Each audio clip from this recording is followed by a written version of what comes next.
So I think paying attention to our gut feeling, because we've all been there where we've had like a little, oh, that doesn't feel quite right, or oh, I'm not comfortable with that.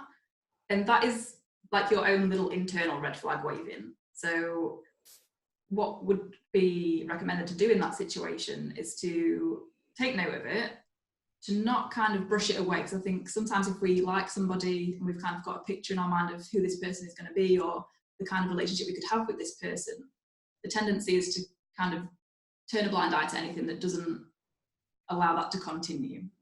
It's kind of called confirmation bias in psychology, where we look for the things we want to see in a partner. And if something presents itself that's not ideal, we can kind of, wish we hadn't seen it and ignore it.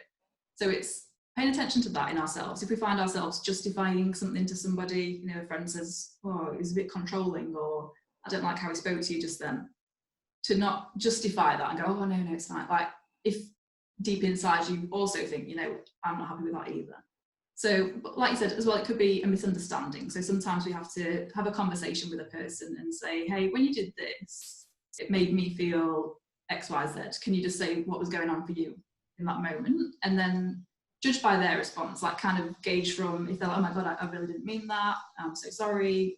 It won't happen again. And then it doesn't happen again, because we're all kind of complex creatures. So we've all got our own little quirks going on. And there might be some misunderstandings in the early stages that, could be a red flag that actually turns out not to be. So it's just being discerning in those situations.